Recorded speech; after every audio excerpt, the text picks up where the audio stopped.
The Competition Commission has launched an inquiry into South Africa's fresh produce market. The Commission plans to probe features that lessen, prevent or distort competitiveness in the sector. Interested parties, including the public, are invited to comment on the proposed terms of reference on or before the 22nd of April. For more on this, I'm joined by Head of Communications at the Competition Commission, that is Sipho Ngwema, and Program Coordinator at the Pietermaritzburg Economic Justice and Dignity Group, Mervyn. Good evening, gentlemen, and thank you very much for your time and joining us tonight here on In Focus. Ngwema, let me begin with you. We recently saw prices of air tickets going up astronomically because, of course, of the suspension of one particular airline. Others were saying this is price gouging. The Competition Commission must step in. Well, the Competition Commission didn't step in. At what point do you make a decision that you're going to do an overall market inquiry into a particular sector? Thanks, Tabo, and thanks for having us on your program. There must be issues that concern us, certain patterns that would arise in the market with regards to issues that we have mentioned earlier that seem to lessen, prevent or distort competition. Of course, as I said, there must be a number of those issues that add to our suspicions, and this is when we would want then to do a deeper investigation. Things like where we are now with the market, with things like inflation. We need to understand what informs the prices that we have, what is the level of participation of small growers, previously disadvantaged growers, what are the dynamics in the market, so that when consumers pay certain prices, when certain things happen in the market, we are fairly okay, or we understand how competition is affected. Because as you know, there seem to be in certain areas where consumers pay exorbitant prices, and not, as you had said earlier, for example, that would have been precipitated by a particular crisis point. But when there's a pattern over a long period of time, you know, in the past there has been concerns about participation of small black growers in particular into the market, and that had led to some investigations in Gauteng, Cape Town and Durban, even though that has got nothing to do with this, but with inflation, with the rest of people being poor, and we have to investigate the things that we seem to see in the market, whether or not those things, how do they affect competition? Yeah. What triggered that particular interest this time around? I mean, we saw during the pandemic prices of pineapple going up, and the Competition Commission stepped in and said, whoops, hold on, there's something going on here. We saw prices of potatoes and other products going up, and they quickly corrected themselves, I suppose, after you raised the alarm. What are the issues that are you seeing as a pattern that are causing you to respond this time?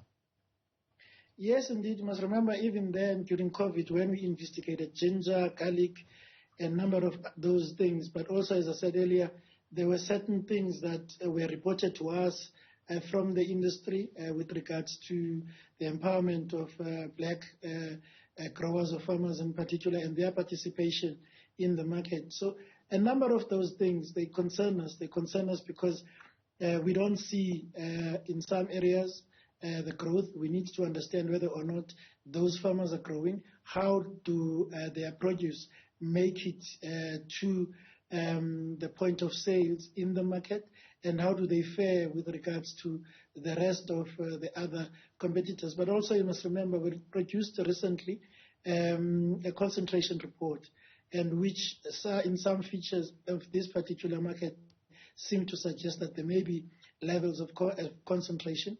We need to understand the efficiency in this market. How does it affect those producers, as I said?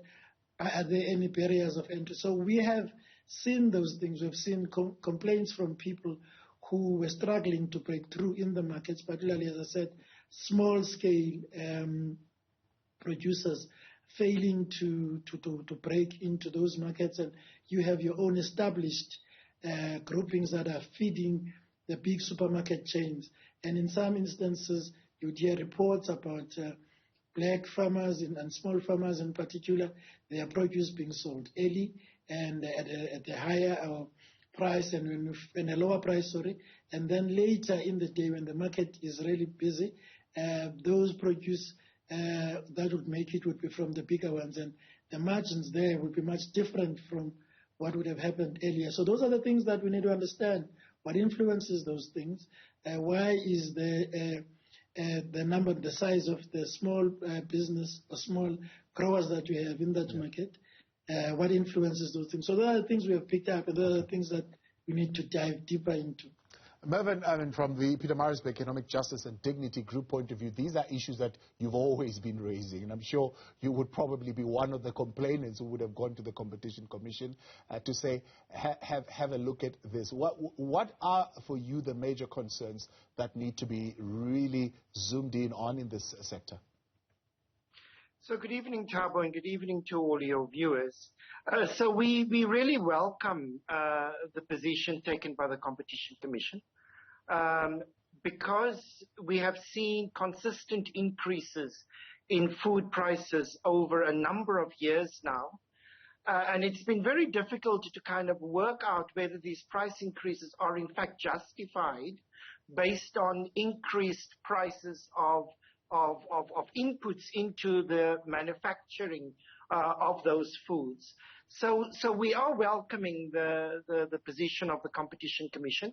However, we have to also remember that there are massive price spikes beyond just the fresh produce sector. So, for instance, when we look, for instance, at cooking oil, year on year, a 5 liter of cooking oil, according to our index, has increased by about 37%. That's massive.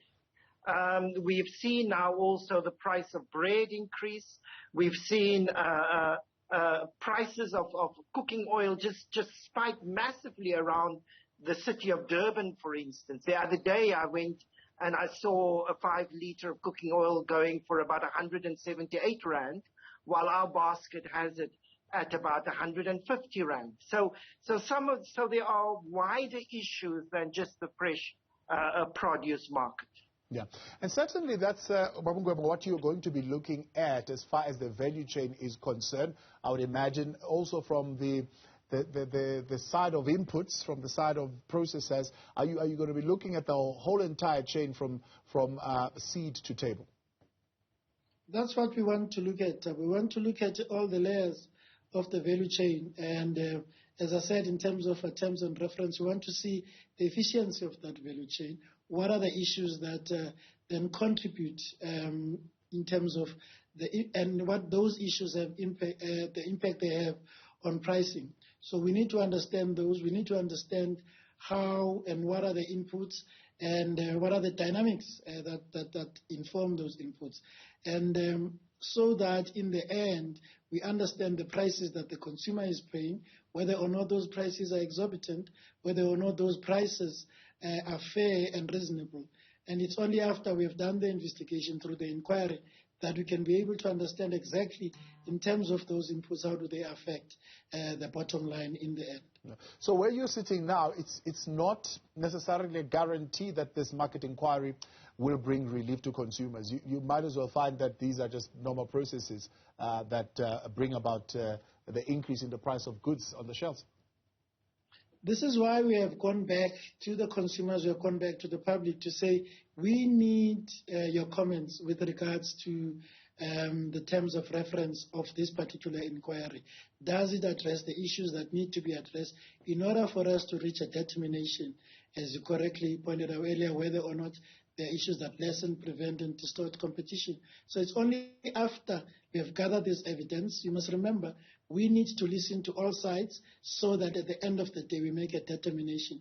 For now, we seem to have things that may form pattern that we suspect may impact on those, but at the end of the day, once all the role players, this is why we are calling upon people to make comments, and they must write to ccsa.comcom.co.za, ccsa.comcom.co.za.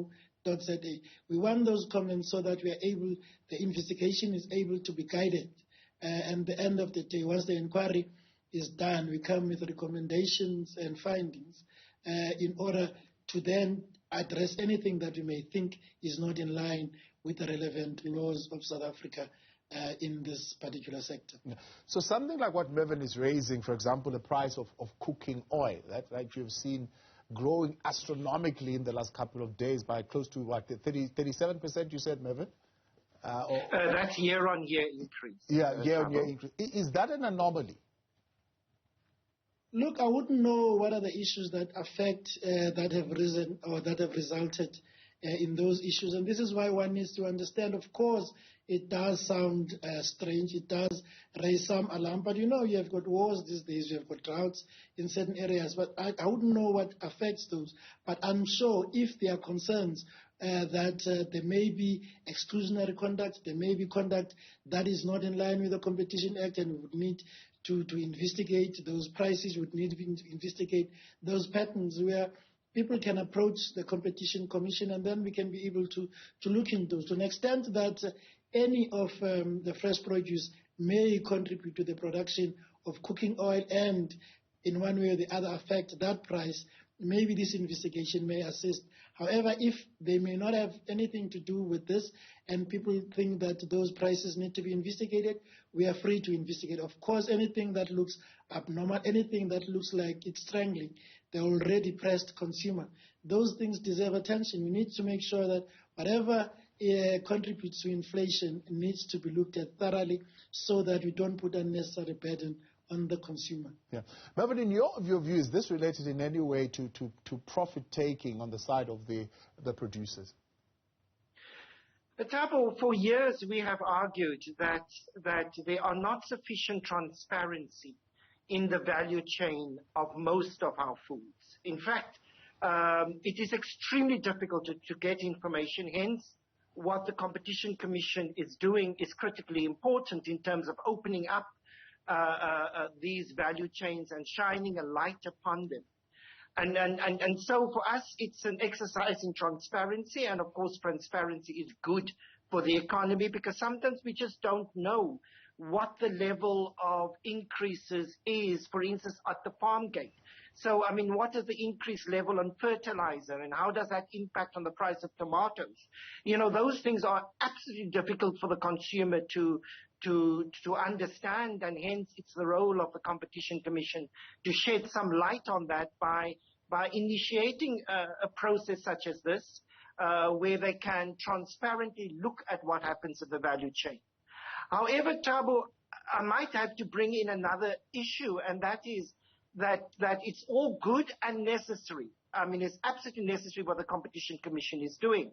However, we also have to recognize that food prices being unaffordable in South Africa is part of our economic structural reality. That no matter how we bring down perhaps the price of cooking oil from 150 to 130, it is still unaffordable in the context of, for instance, rising electricity tariffs, in the context of rising fuel prices, in the context of all these cost of living rising without wages increasing. And therein also lies a major issue around the affordability crisis, which impacts on households' ability to purchase sufficient and nutritious food.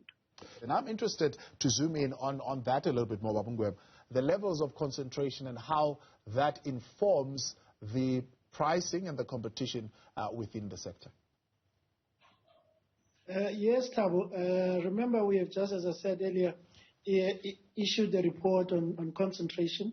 And of course, there are certain levels of concentration in this particular sector. When you have too much concentration or monopoly in any sector, you will find that there seems to be some dominance from that party, which then tends to overwhelmingly control the sector, and therefore they tend to drive the prices, they tend to drive competition away, they tend to sometimes abuse that dominance, and the abuse of that dominance may lead to higher prices, may lead to less quality, and once you then have that monopoly, it means that you have less competition, and you know that competition offers to the consumer better prices, better quality, and sometimes efficiency. So those are the things that we need to dig deep into Once we dive deep into those issues, then we can be able to understand what is the impact of those concentration levels in this market, and how does it affect the consumer? How does it affect the prices? How does it affect entry into this particular sector? But also, how does it affect small-scale emerging farmers? Is it easy for them? Are they given ground to be able to participate? Or most of the issues that happen here may affect competition adversely, may lessen competition, distort competition, because if you don't have healthy competition, it's bad for business. And we want to make sure that there's good competition because that's good for the consumer, as I said, and those are the things that we want to look at. How does this bring relief? For example, we spoke broadly with the Competition Commission around the competition questions in the high supermarket value chains in township malls, for example, and those being a barrier to entry for smaller players. Mom and pop shops are being able to get into those spaces. You did the whole inquiry. You made your findings around how that whole matter needs to be corrected. Has that brought any relief, and should we expect relief of any sort coming from this inquiry? Undoubtedly, Tabo. You know that, for example, in many centers now, you have competitions next to, in fact, I have now seen 2 chicken outlets next to each other where I stay. But also over and above that, there's been MOUs from the big retailers who normally would be your anchor tenants, allowing competition, also making sure that they're in line with the Competition Act. So, you know, in the past, they were not allowing competition, and most of the burden was passed on the smaller emerging businesses. But you know as well that because we have just finished that inquiry, it's a process, it's not an event. Many of these contracts were there over 7 years, so they are beginning to have, that inquiry is beginning to have an effect on those contracts. But also we spoke about issues of bylaws. Our local government needs to take certain decisions with regards to small business and their participation in the malls and surrounding areas in protecting small businesses. This is why also you have got problems with regards to businesses owned by African immigrants in the country. And those are the issues that need to be dealt with in order to avoid certain rumblings that are already happening now in communities. So there are a number of recommendations that we have made, speaking to a number of areas, and I think a number of things have started happening, as I said, in terms of those agreements, but there's a lot that still needs to be done to protect a small business, but also to encourage the small business in the areas to be able to grow. And some of the companies have taken that responsibility to empower them, but each and every resolution or recommendation that was made, in the end, with time, we are monitoring that. Our advocacy division is monitoring that to make sure that those recommendations, in the end, by all the affected role players, are effected, so that you can then begin to see the effects of that particular investigation. Yeah. Mervyn, what is your suggestion on how we firstly curb the volatility of prices, but also bring down the prices? Or, I know you've already mentioned that we need to also improve the economic situations of poor people in the country so that they're able to afford the food. But how do you think this process should be approached? So, Thabo, what the Competition Commission is doing is one part of a very big and a wide and a complex picture. So we encourage them to continue because that brings transparency, and transparency is good for the system. On the other hand, we also need to look at the way in which we are producing food. So, for instance, we are producing food very far away from the tables where it is consumed. And the trend globally is to bring the production of food closer to the table. So if we can do that, for instance, then we would be less exposed to, for instance, massive fuel price increases. If we do our logistics, move our logistics from the road to rail, presuming that Eskom can come to the party and give stability of electricity, then already we can lessen our exposure to these external factors, which often leads to massive spikes in food prices. And that's a process that I think we need to begin to engage in the country, rather than keep on managing crises upon crises upon crises. And that is really look at our entire food value system and see whether we could localize our food production closer to our cities. Right. As a competition commission, Ngwema, how do you use this tool called the Essential Food Pricing Monitoring Report? Is this able to tell you earlier on, give you early warning signs of something untoward that is happening within the pricing of a particular product or particular goods? Yes, indeed. We have, as you know, been monitoring the Essential Food Report, working, of course, with a group like the one from Maritzburg. But it has been able to give us some pointers, and this is why now we are able to talk about fresh produce investigation, because there are certain patterns that you see there. There are certain prices that are beginning to be uncomfortable, which, as I said, contribute to the food inflation and prices. So yes, that experience and many other experiences which informs our investigation. Our investigators are on the ground interacting with various sectors, but in this particular one, as I said, you have those 3 investigations in Cape Town, in Durban, and in Johannesburg, even though they are unrelated to this. But we have that experience, which has given us some window into exactly what is happening in these various markets and what are the things that make us concerned with regards to lessening, prevention, and distortion of competition. So that experience helps us to identify exactly what needs to be investigated and find solutions in order to curb if there's anything untoward that is happening, and also to stabilize prices to make sure that the consumer is able to afford them, but also the poor people, the majority of our people, are able to be protected from any abuse that may emanate from the sector.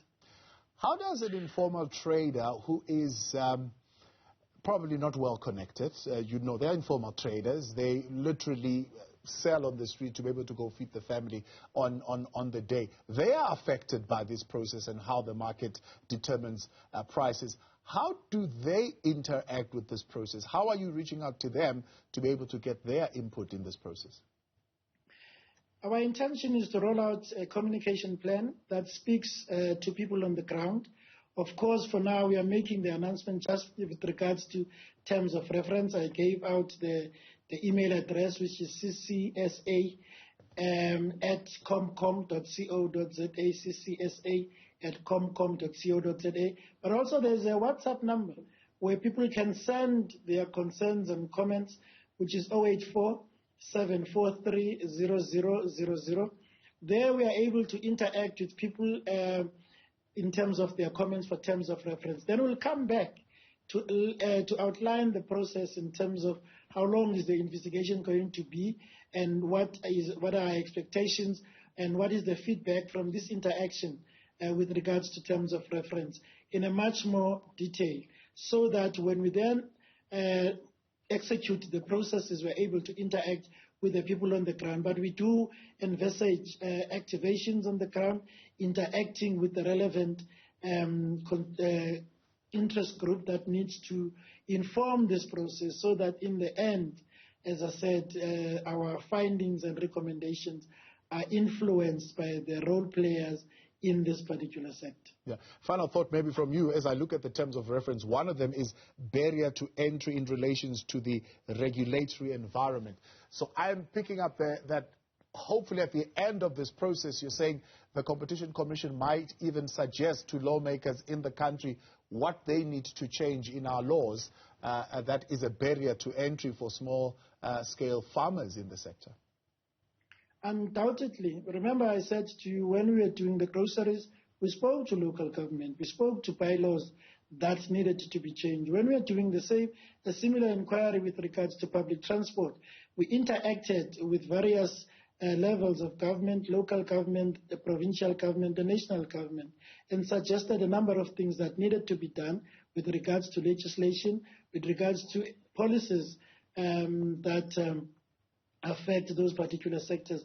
You know now, people are talking about rail being taken back to the provinces in order for it to be run efficiently. So there are a number of regulatory recommendations that we make in various sectors that we speak to. You know, in terms of data, we have done that. So we'll continue to do so because we just don't want to talk to one particular sector. We want to make sure that each and every impediment that exists is addressed, and those who can be able to change things, they're able to do so. And we have done that in the past with regards to our inquiries, as I've said, and they will continue to do so, and we want to do so with this one as well, so that if there are things that impede small black farmers in particular, those things can be addressed and they can be brought into the mainstream, not just black farmers, but small growers. They can be brought into the mainstream, and then they can assist in making sure that there's fair competition, and in the end, the consumer benefits from that. Mervyn, final word from you on how this process can be made certainly more accessible. So Thabo, I mean, it's good that we have that I can, speak to Sipho directly here tonight. But I mean, I think it's important what you said about speaking to small traders, informal traders. It's about speaking to the people on the ground.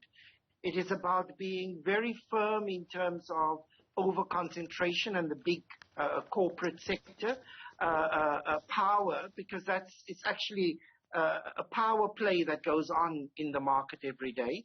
So we would welcome that, and we would welcome the voices, particularly of informal traders, to be brought into the system, because they are directly impacted, as you've said, by the fresh produce markets. But also we would like to ask the Competition Commission, right now in the middle of this Ukraine-Russia conflict, we are seeing massive spikes in commodity prices. The chances are real that price gouging can be taking place right now under our noses. And so while it's good to look at the fresh produce sector, it is also important to look at some of the other sectors. As I've mentioned, cooking oil, for instance, the price of bread, which is also increased by about 3% since February, etc. So that to ensure that prices are fair and that we don't have unscrupulous traders just making extra profits off a crisis that is real and that we are experiencing at the moment. Gentlemen.